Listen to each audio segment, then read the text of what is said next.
You have selected the Workers' World Studio at Cape Town Television. And this is the new time slot for this live edition. Tonight, our topic is the new labour law amendments. The good, the bad and the ugly. Weekly at this time, with rebroadcast on Sunday nights, Workers' World Media Productions presents this hour-long audience participation program. As a service to our workforce in South Africa and as information for you at home. We deal with the social issues of our time. Your feedback is welcomed. The program is presented this time by Ayanda Nabe. Standing by with your comments and opinions is Jarina Nagwazi. Jarina will be bringing you the latest edition in labour news, both the local and the international topics. In a moment, you will meet tonight's panel who will be with our studio audience debating the new labour law amendments. Be they the good, bad or even ugly. On air to Cape Town on Channel 32 and broadcasting to Africa via satellite. Workers' World begins now.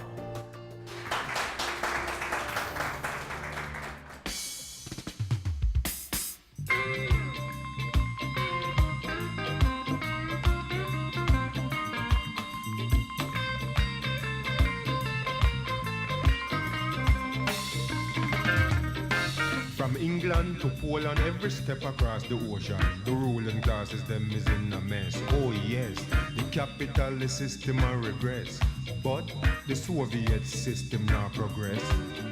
So which one of them you think is best? When I did Welcome to our weekly labour news, Workers' World, right here on CTV.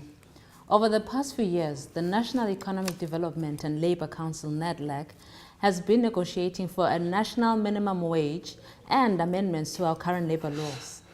NEDLAC has reached a historic agreement for a national minimum wage of 3,500 rands, but at the same time proposed amendments to labour laws that impact on the workers' and trade unions' ability to organise a strike. These amendments have now been submitted to Parliament for adoption. They were meant to be signed into law on the 1st of May 2018, but the process has been delayed. So, what will the national minimum wage and the labour law amendments mean for the workers and trade unions?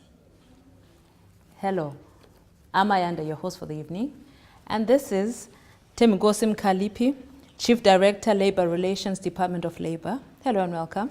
Welcome and welcome to your viewers. And our beautiful lady is Carin, Runciman, Management Committee Member for the Casual Workers Advice Office. Hello and welcome. Good evening. And on your screen, this is Nyani Sosiana, SAFTU Deputy Chairperson, Western Cape. Hello and welcome. Good evening, Ayanda, and good evening to the viewers at home. Thank you. And of course, this is Johan van Niekerk, Lead Negotiator for FEDUSA. Good evening. Welcome. Before we move on to the interesting discussions of the evening, we watched a short insert prepared for us by the Workers' World Media Productions team.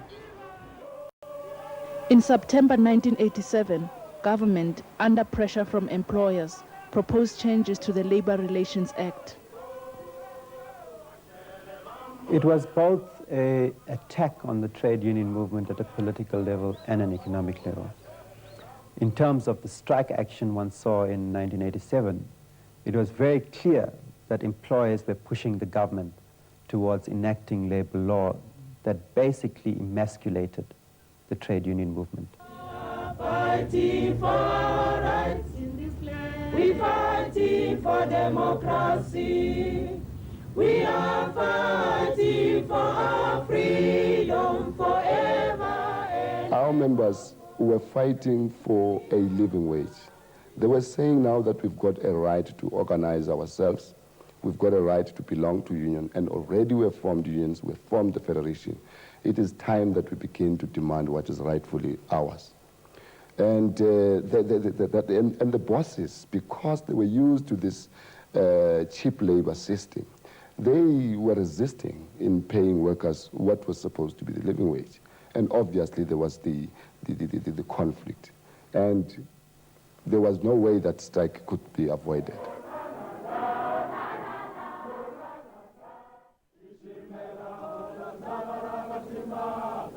I think there was a recognition we would have to broaden the base of opposition against the government on the issue of the Labour Relations Act. And the logical place to seek those alliances was with NAC2 and the independent unions that existed in the country. The consequence of that was the calling of those worker summits that we had. Throughout history, mine workers have always been super exploited, oppressed, and paid slave wages, while bosses raked in billions of profits. When in 1922, white mine workers went on strike, the then government of Jan Smuts responded with brutality, and more than 100 people died when the army and police were sent in to crush the strike by gunfire and bombing from the sky. The response of the white South African government to the mine workers' strike of 1946 and 1987 was similarly brutal. The unfortunate truth is that the majority of South Africans are living below the poverty line, and thousands of mine workers are forced to risk their lives underground in order to provide for their families, but are rewarded with meager wages.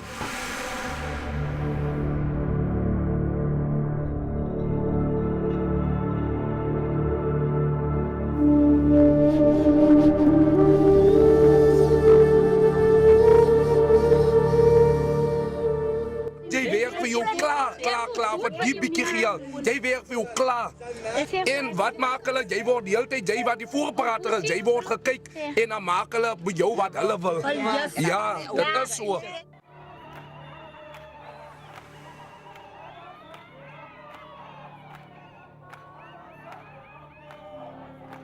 Not long ago, farm workers protested in large numbers against low wages and living conditions at various farms in South Africa's Western Cape province. The strike started in the Dorans, a large farming area renowned for its table grapes. Here, farmers employ around 8,000 full-time workers and another 8,000 on a seasonal basis. The protest quickly spread throughout the Western Cape, resulting in about 16 strike-affected farming towns. While the farm workers' protests were peaceful, they quickly deteriorated into violence as workers' frustrations increased and police responded. At least 2 people were reportedly killed during confrontations by police against the striking workers. The workers demanded a minimum wage increase from around 70 rand per day to 150 rand per day. However, farmers and government appears to be reluctant to increase the minimum wage to 150 rand per day. We will strike as long as it takes until the farm owners doesn't. If they give our 150, then we will go peacefully to work and go on with our work. But if they doesn't go, if they doesn't want to give that 150, we go on. Ons vra vir agriculture, ons vra vir al die ministers, ons vra vir hulle om te kyk na ons plaasmense, se tekortkominge. Ons kry swaar, ons gaan ten gronde en hulle gaan net vorentoe. Until now, the coalition of farm worker representatives has shown a very strong stance, issuing an ultimatum until 4 December to push for the 150 rand minimum wage. Should the December 4 implementation of a revised wage agreement fail, the coalition promised to resume a widespread farm worker strike and increase their protests. I want to urge you, we must take no prisoners because of the arrogance. Our offer must not come down, it must remain at 150. We cannot consider a compromise with people as arrogant as them. 150 is what we want, and for 150 we shall get, and we shall die for it.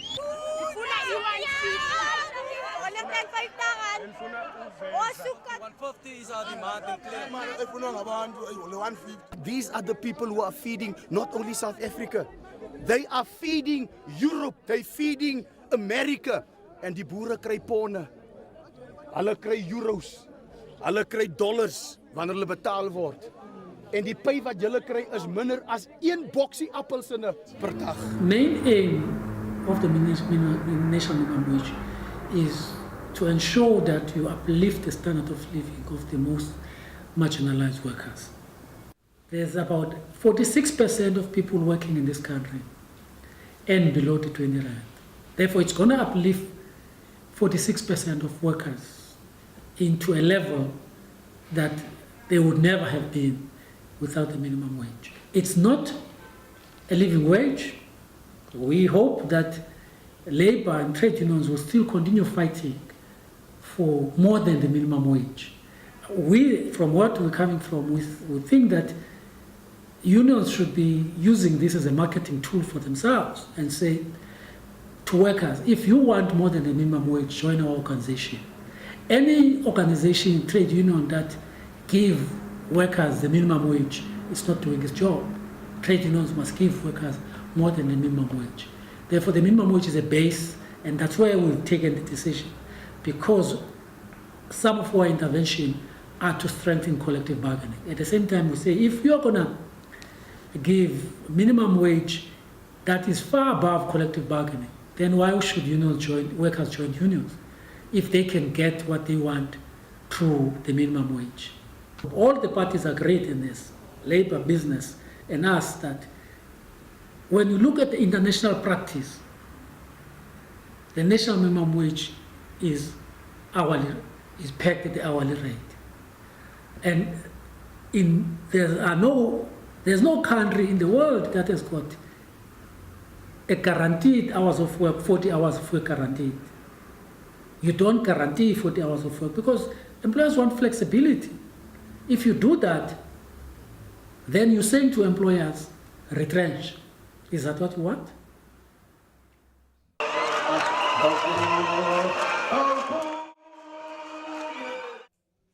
The new labor laws, the good, the bad, and the ugly. That is what we're debating tonight. And of course, we have a live audience today, and they'll be visible and making more contributions through their questions.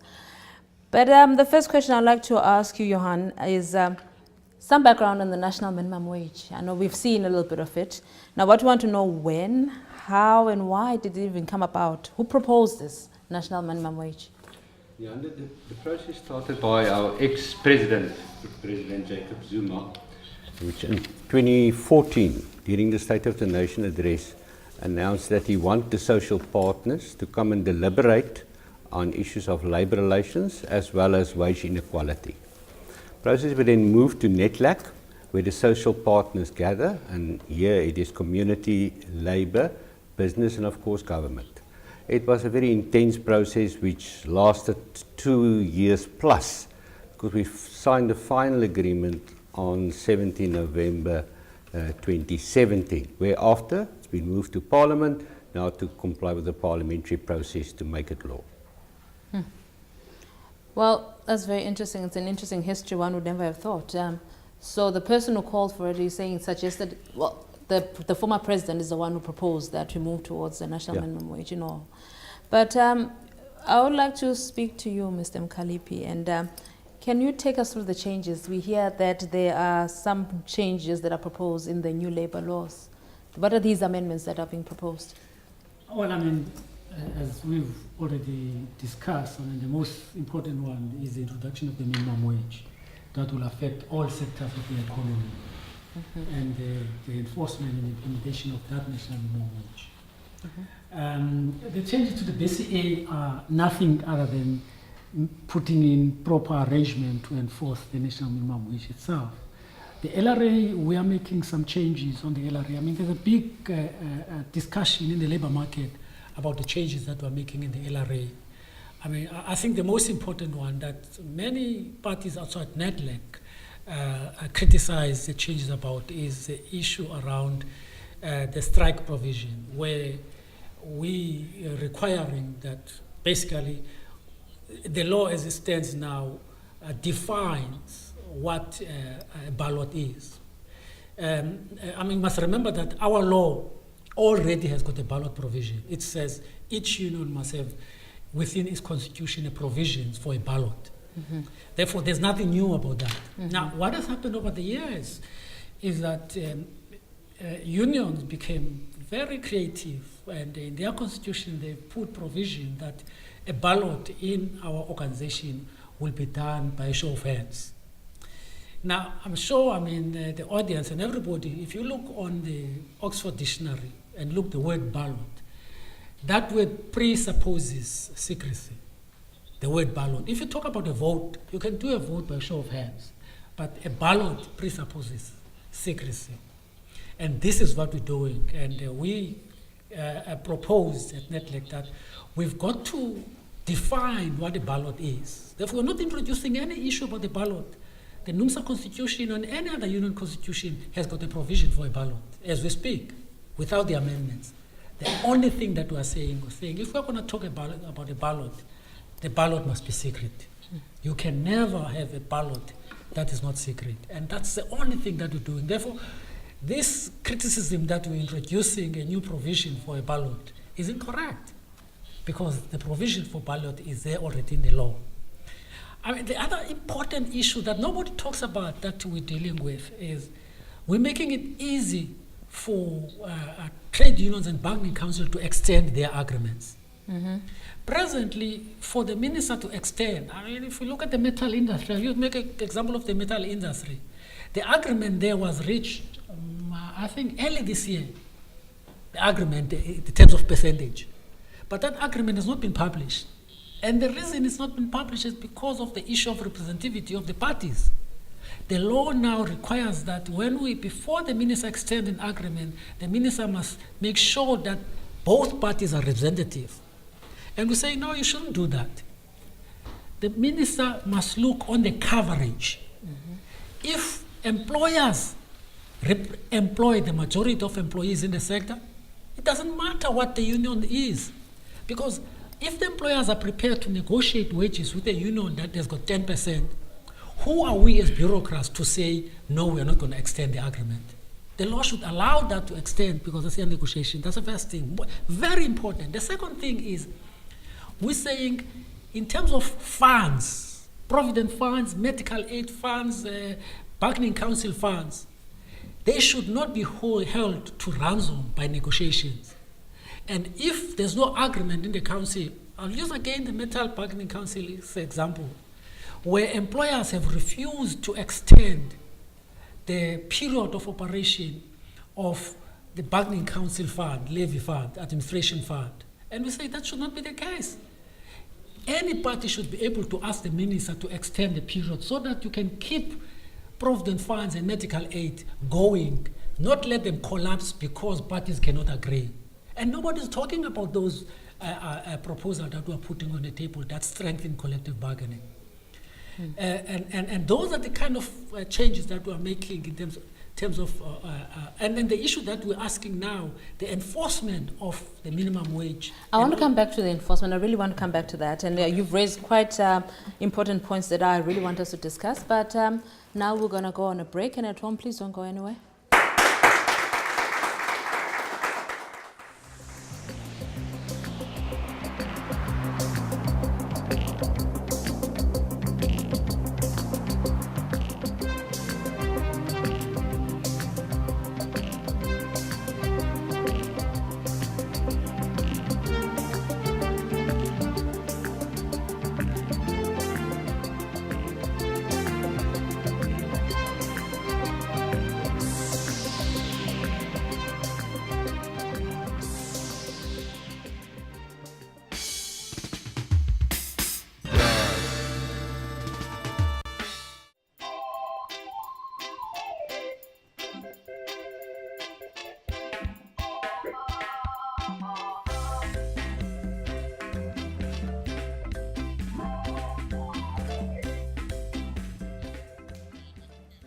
If you've just joined us, you're welcome. And of course, we are discussing the new labor law amendments, the good, the bad, and the ugly. Mr. Mkalipi, before we went on the break, you mentioned all the good things, but I would like to hear from Saftu. What are your issues? Because Mr. Mkalipi stated all the wonderful things that unions stand to benefit, and of course that the working class stand to benefit, but here Saftu has a problem. Yes, Ayanda. One, let me start on the minimum wage. Because government speaks as if national minimum wage is only 20 rand, but it goes into sectors. It says on workers that are working on the farms, like farm workers, it's 18 rand. Your domestic workers is 15 rand. and your expanded public works is 11 rand. So to say you are uplifting the standard of workers by giving them 11 rand, 15 rand, 18 rand, and 20 rand, maybe we might not know how to lift the standard of workers in South Africa. The workers in South Africa, in fact, workers in South Africa are the most vulnerable workers, especially the black workers in South Africa. They are the most poorly paid workers. We are the most unequal society in the whole world. Unemployment is high, and inequality is huge in South Africa. And if you look into that, that minimum wage is going to be paid to the black working class. And that's a sad thing about it. They are already suffering because petrol goes up every day. Now, if you are employed in South Africa, that's a reality. If you are employed in South Africa, you have got to support 3 to 5 unemployed people in your home. How are you going to do that with the 20 rand, with 18 rand, 15 rand, and 11 rand?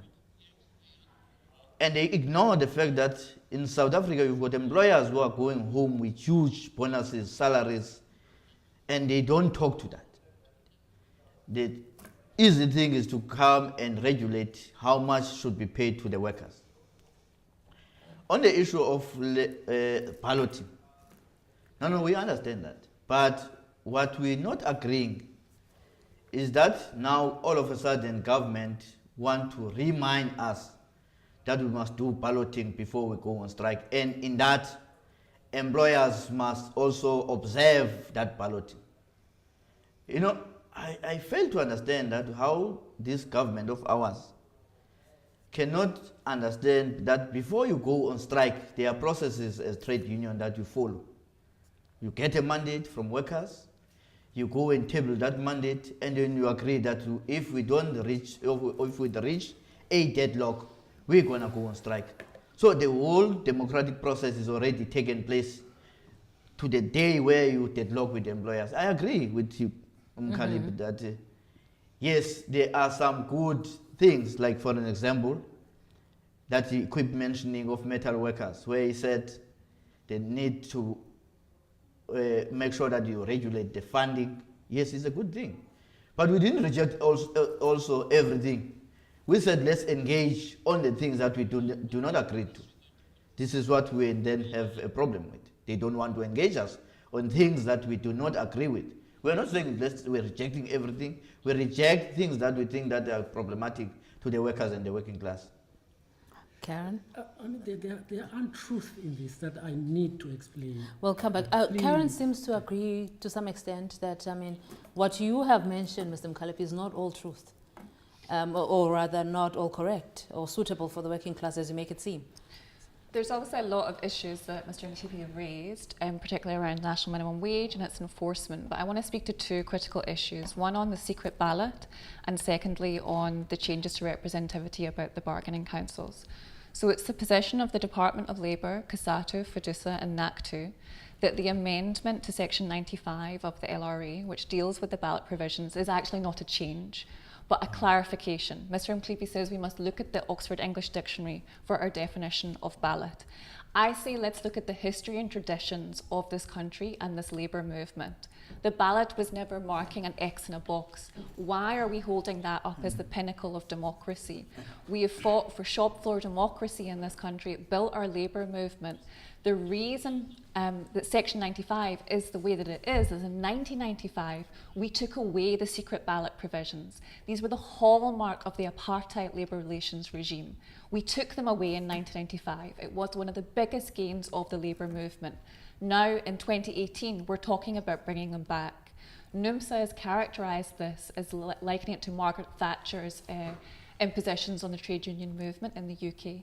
And I do think it's very similar. In every country where secret ballots have been introduced, we've witnessed the reduction of strike action, and that is the main aim of this amendment. We have to be clear. This is not about ensuring democracy, it's about ensuring it is more difficult to go on strike. That is the aim of this amendment. Can I on, take on the, Before on the you question do, of the before you do. bargaining councils, again, we have to look at the reality of what's happening with collective bargaining in this country. The reality is that 3/4 of workers are not unionised in this country at the moment. Now, rather than incentivising unions to go out and unionise those workers to increase their representativity in the bargaining councils, the Department of Labour is making it easier for unions to extend agreements to non-parties. Now, in our current experience, many of these agreements have been to the detriment of workers. One of the most recent examples has been the bargaining council agreement in KwaZulu-Natal with contract cleaning, where they negotiated below the minimums in the sectoral determination. So, this changes to representativity is not a gain for workers, it's potentially a threat to their conditions when we have trade union movements that are willing to negotiate below minimums. Very interesting point, and now we move on to Studio 1 where Jorina awaits us with the Labour News. Jorina, over to you. You're watching CTV, broadcasting to South Africa from Cape Town. Now, from our studios in Observatory, we present this week's Labour News with local and international news points. Here's Jorina Nagwazi. Welcome to our weekly Global Labour News. Our top stories. The national bus strike comes to an end. Deaths at Sibanye Stillwater mine leads unions to demand better safety measures for mine workers. Israeli troops massacre peaceful demonstrations, and worker marches in the First World gain momentum. Good evening. After striking for nearly a month, Golden Arrow bus services workers have returned to work. The strike, which began on the 18th of April, ended on the 15th of May after labour unions in the bus sector accepted the latest wage offer by employers. Our team spoke to the General Secretary of NUMSA, Irvin Jem, online. We are very pleased that the strike is over. We have finally settled on 9% for this year for workers and 8% for next year. We secured a 2-year agreement, which gives us a period to strategize and think through the challenges that confront this sector so that in the next round after these 2 years, we can be better organized. We would have to shape a relationship with the employer so that the strike really must be the last resort. Finally, employers, all associations have signed that they will back pay workers from the 1st of April as workers demanded. We think that the Department of Labour should basically enforce and push them to pay night shift allowance because it's granted. That's what the basic condition of employment says. It says if you're working, workers are working night shift, must be paid allowance for night shift. Secondly, on the issue of a dual driver, we think that this is just a mere provocation because many of these companies are paying workers. There are 1 or 2, 3 companies that are not willing to pay workers when they are driving from here to Cape Town until they have their foot on the pedal. We hope to find one another on those issues.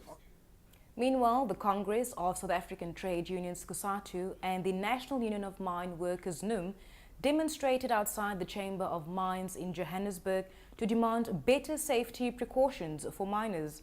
This comes after a tremor incident at the Sibanye Stillwater mine, which led to the death of 7 workers and a total of 33 deaths in the mining industry this year. Sibanye continues to be under scrutiny since an event earlier this year which trapped 955 miners temporarily underground. During the public memorial service held for the miners, workers were reminded to prioritize their safety within the industry. Welcome to Sibanye Stillwater. Our culture and actions are guided by our 5 core values: commitment, accountability, respect, enabling, and safety. NUM President Piet Matosa promised that further action would be taken on a national level if the Chamber does not respond within 7 days. And further afield, Israeli forces opened fire on demonstrators at the border between Gaza and Israel on Monday the 14th of May while they were protesting against the opening of the US Embassy in Jerusalem. 58 Palestinians were killed and over 7,000 were injured in what became known as the bloodiest day in Gaza since the 2014 war. The peaceful and unarmed demonstrators are calling for the right to return to their homes they were expelled from in 1948 and an end to Israel's illegal occupation and siege of Gaza, which has become an open-air prison starved of resources by Israel. And in Cape Town, thousands gathered in solidarity with Palestinians to commemorate the 70th anniversary of the Nakba, when over 750,000 Palestinians were expelled from their homes and villages, with many killed by the Zionist Jewish militia from 1947 till 1948. Protesters and marchers were also showing their support for the great march of returning Gaza, and ongoing protests by Palestinians demanding to return to their land and homes. Events started on the 30th of March and culminated on Tuesday the 15th of May. The South African government has condemned the violent killings of Palestinians by Israeli armed forces and withdrew the South African ambassador from Israel. And finally, rallies for higher wages and better working conditions are gaining momentum in Britain and Australia. On the 9th of May, thousands of workers took to the streets in Melbourne, Australia, in one of the biggest union mobilizations the country has seen in over a decade. Over 120,000 workers joined in support of the Change the Rules campaign, which aims to address the inequalities of neoliberalism and trickle-down economies. The movement aims to emphasize worker power. Labour Party leader Jeremy Corbyn pledged support for these demands. I had a truly inspiring meeting with a large number of mainly young people who are organising trade union membership, and they put forward their charter, and it's a really basic set of demands. A living wage, to be consulted on the hours you work and the shift patterns you have, to end harassment at the workplace, to provide them with safety at the workplace. This demonstration today is about workers' rights, it is about collective endeavour, but above all, it's a declaration that we're around to campaign as long as it takes to bring about that social justice and that decency in society. We're around to protect our environment. We're around in solidarity with those in other parts of the world that don't enjoy those rights and don't enjoy that sense of... Worker marches around the world proves that these issues are symptoms of a global attack on workers' living standards and working conditions. It seems that workers are ready to fight back, as we've seen from the recent bus strike and deadlock in the public sector wage negotiations in South Africa. And that's the end of your global labour news for this week. Ayanda. Thank you, Jarina, for that. And we're back to our discussions on the new labour law amendments, the good, the bad, the ugly. We've heard Mr. Mkalipi defending the amendments, and of course we have those that oppose. But I'd like to give it back to Johan. Johan, yeah. Please, can you assist us here? We don't seem to agree. What is your opinion? Yeah, no, we are one of the people or the federations that signed the agreement. But let me just give some background. If you look at the process of negotiating a minimum wage, it was supported by universities as well as the Department of Statistics.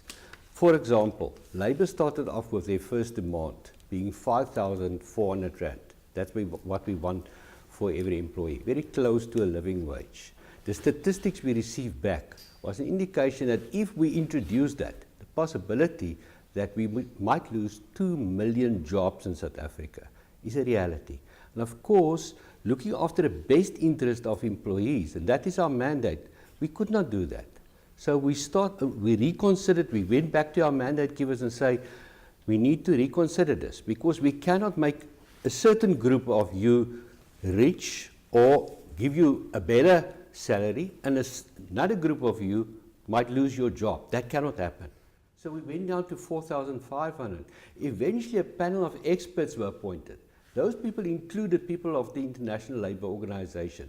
They've done a study and they came forward and they recommended the 20 Rand, and also they look at the different sectors, and this is where you will find a differentiation where they were saying domestic workers at this stage, 15 rand. And then, of course, your agricultural and forestry workers, 18 rand, to be phased in over a period. But that is to achieve the ideal of giving vulnerable workers, and we've listened to what Mr. Mkalipi was saying, 46% will enjoy improved remuneration. And of course, the possibility of job losses will be reduced to the absolute minimum. So that's a fine balance that you need to maintain. Let's hear Mr. Mkalipi before we move on to a comment from the floor. Mr. Mkalipi, what is your input to? For me, is that we've got to speak reality here. Workers in the contract cleaning sector earn 15 rand an hour. Workers in the furniture bargaining council, the lowest paid worker, earns 6 rand an hour. These are negotiated wages in bargaining councils. Workers in the canvas goods, textile canvas goods, and 11 rand an hour. Now I can go on and give you examples of workers who are earning far below the 20 rand, whose wages, because of the 20 rand, will be increased by more than 100%. These are facts. If you go to your hairdressing salon, ask the workers that do your hair. I can see all of you here beautiful, have got hairs cut. And covered. They earn around about 10 rand an hour. This is going to make a big difference in their life. The second thing is that my colleague here says the changes that you are making are going to allow employers to observe strike. That's not true. The law as we speak today, the LRA says, no employer has got a local standing in court and challenge the validity of the ballot. It doesn't matter how the ballot is done. The employer does not have a right to go to court. If they go to court and say, you've done a ballot, you have not done it in terms of your constitution, the court is going to say, you don't have local standing. That's what the language of the court. You can't stand here and challenge that. The only person that can deal with a ballot that has not been conducted in terms of the union constitution is a registrar who registers trade unions. He's got that power now, will not change anything. Okay. The second thing that we need to talk about, our colleague here says, well, the changes that we're making in the LRA, making collective bargaining strong, are not good enough. I've made an example. SAFTU, NUMSA accept that these are very important changes that we're making that are going to protect collective bargaining. Now, she's not saying what's the alternative. She says we must support, we must encourage trade unions. What does that mean? All right, Mr. Mkalipi, you want to come back to that. But before we move on to the floor, we move on to a commercial break. And at home, please don't go anywhere. You're watching a Workers' World Media presentation. We will return after these messages.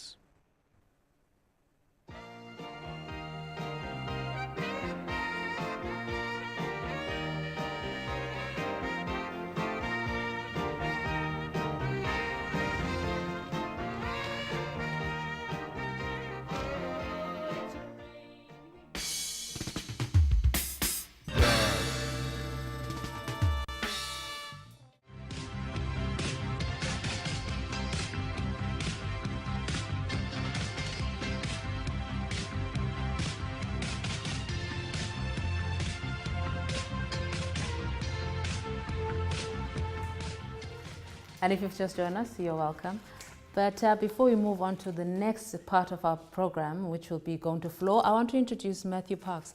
Matthew Parks is the Parliamentary Coordinator for COSATU, who's just joined us and replaces the FEDUSA representative. Welcome, Matthew. Oh, thank you. Well, I'm sure you've heard the conversations. And before we go on, we would like to invite the floor to raise some questions. Vuyo is ready. Thanks, Ayanda. I think the first question one would have is in line with, is in relation to the changes on the right to strike. And we believe that workers have never invited any changes, and workers have been comfortable with the way things were operating. Now that all of a sudden government want to put measures in place, we would like to understand why do we have to do this? Because workers are still doing their processes in line with their constitutions, and to ensure that is a democratic process where the majority would decide to go on strike. Why all of a sudden now there must be monitoring of the process by the third party? Because my understanding is that CCMAs get involved in these things. I won't go into details about the other negativities because of time.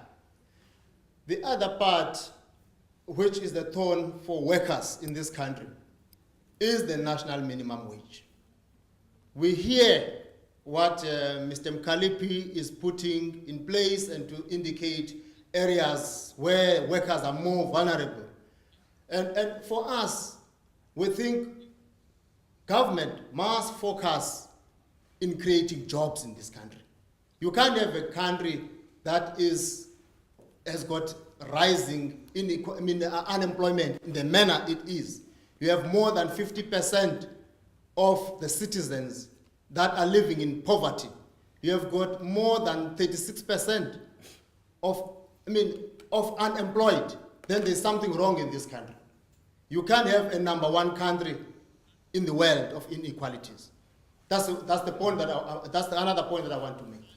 Now, in the midst of things, this government, while we have so much wealth, is creating jobs outside of this country, because this would minimize the problem that we are in.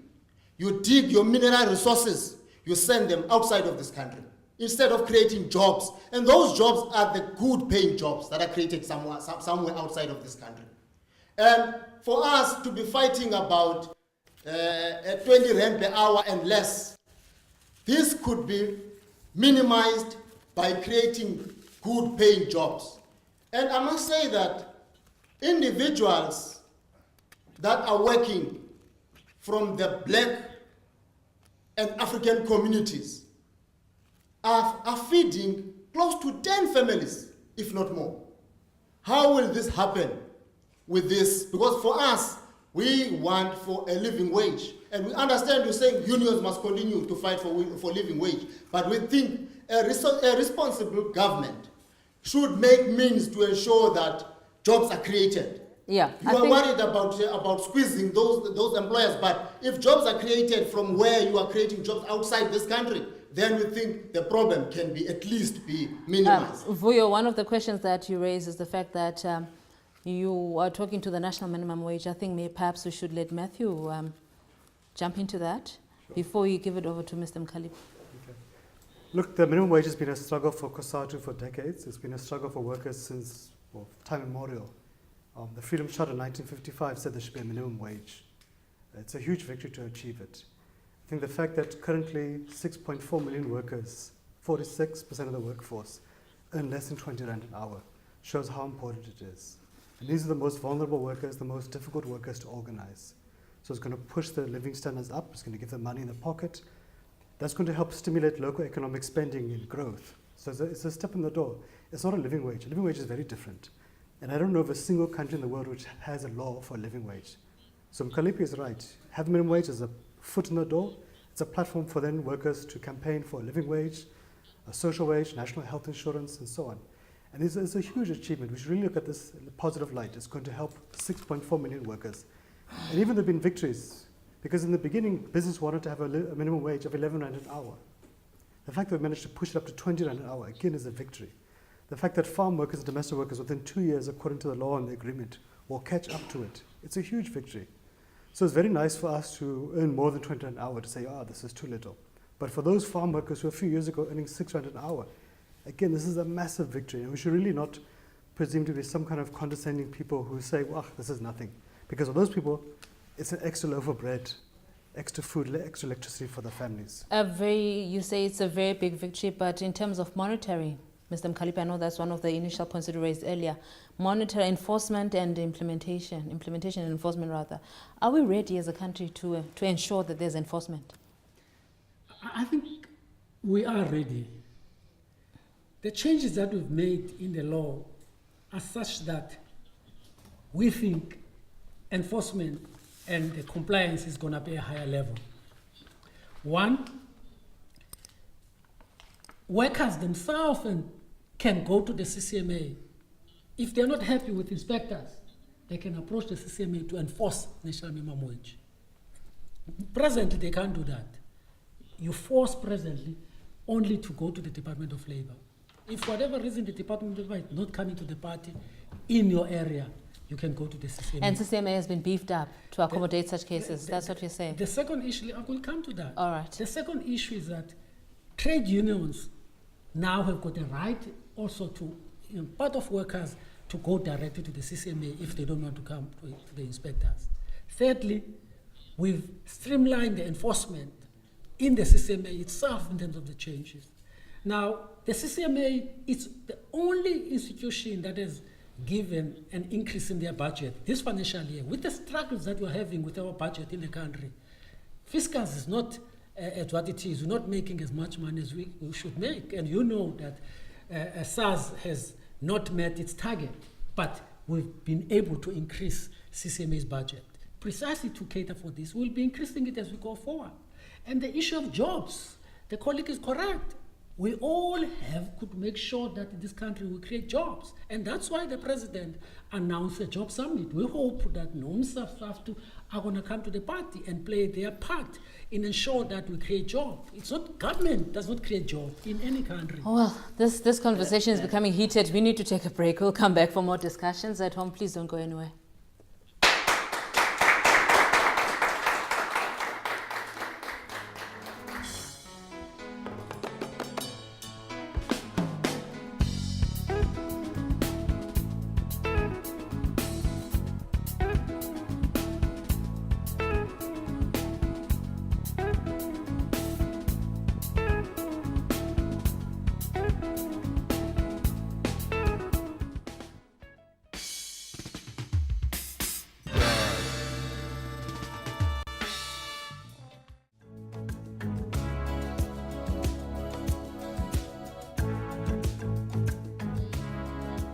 Welcome if you just joined us, and this is the last segment of our show. And of course, before we left for the break, we had a very interesting discussions of which I think Carin would like to contribute to. The CCMA, has it been beefed up enough to really deal with the issues that we have and to accommodate the new amendments to the law? I think there are big problems with shifting enforcement onto the CCMA, and I think we have to face the realities as to why this is happening. The Department of Labour Inspectorate is dysfunctional. It has less than 2,000 inspectors. In Gauteng and the Western Cape, this then equates to 5 inspectors for every 100,000 workers. Non-compliance in sectors that already have minimum wages is as high as 50%. Now, the Department of Labour's argument is that because everyone knows what the minimum wage is, the compliance is going to be higher. I think this is naive. There are big companies in this country, for instance, Volvo is one that we had at the Casual Workers Advice Office, where they refused to pay their contract cleaners the minimum wage. They wrote to us to say that they would retrench the workers. You cannot claim that Volvo does not know what the minimum wages are in the country, and it is confusing for Volvo. The reported extra expenditure for the CCMA at the moment, as far as we know, is only 20 million rand. CCMA currently has 945 cases referred a day. You can imagine how this is going to increase when the national minimum wage is implemented. But what's more, currently, 1/3 of all arbitration awards are ignored by employers. So moving this enforcement onto the CCMA is not going to be the fix that the Department of Labour is hoping for. What we need to do is have a functional Department of Labour. Wow.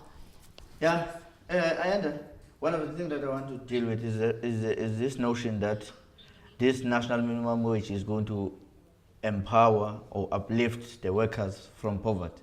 Instead, it is entrenching poverty to the workers of this country. There's no way that we can improve workers' conditions with the 20 rand, 18 rand, 15 rand, and 11 rand. Is that the reason why you've committed to really fight back? Yes. You continue your fight. Yeah, we will continue our fight because we believe that, in fact, even when we were taking to the street, we knew that this federation that have signed that agreement, they've signed that agreement behind the backs of workers. Hence, you would have seen that when we were striking, not only SAFTU affiliated trade union that were on strike, they were members of those affiliated, those federations that have signed. He is saying you've betrayed the workers, you stand behind the back of workers. Can you give us a quick response, please? Look, I think maybe SAFTU's got a short memory. In 2015, COSATU had a bargaining conference. NUMSA, FAO, Zolenzi Mavavi were there. In fact, they led it. We agreed a minimum wage target of between 4,500 and 5,400. Can I finish, or do you want to speak? Okay, please. So, and as I think Mkalipi said, there are many sectors within the metal sector which earn less than 20 rand an hour. The cleaners in the metal sector, VW components. Petrol station attendants recently only got to 21 rand an hour. FAO membership, very few of them have reached 20 rand an hour. So it's a bit difficult to take SAFTU seriously. We had extensive engagements at NEDLAC for 2.5 years. SAFTU applied to join NEDLAC a year after the engagements had closed. They didn't submit submissions to the Department of Labour when they went for 3 months to consult the public on it. They were 2 weeks late to Parliament after the public hearings are done to make the submission. So we're not sure how to take them seriously. Vavi said, let's have a minimum wage of 12,500. Can I just say, Vavi at the time was representing COSATU? Yes, in 2015. Yes, he was the General Secretary for 20 years. Yes. He was happy with the Labour Relations Act all these years. Never complained once. Now, we've had extensive engagements. SAFTU said they want a minimum wage. Can I ask you to really wrap up? We're really running out of time. And of course, this is a very, very interesting topic. I think we should have a repeat, don't you? Yes, please, Matthew. Sure, wrap look, up, please. just in closing that issue, SAFTU said they want a minimum wage of 12,500 rand. The majority of domestic workers are now employed by public servants in townships. Do we think a teacher who earns 18,000 rand a month can pay 12,500 to a domestic worker? Must be realistic. Then we saw a weekend later, SAFTU said, no, they're fine with 5,400 rand for minimum wage. So look, shouldn't be playing with people's emotions. This is a very important issue to workers. Workers are very frustrated and demoralized. We should be celebrating a huge achievement instead. Okay. We've heard that there are those who argue that the national minimum wage is a good thing. The changes to the labor laws are also a good thing to the benefit of unions and working class. And of course, we've heard the alternative that says that, all of these things are done in the interest of the employer. However, remember, you're at home. If you have any labor-related issues, do visit the Department of Labor centers. And remember, we at Workers World believe that a working class united will never be defeated. Good evening.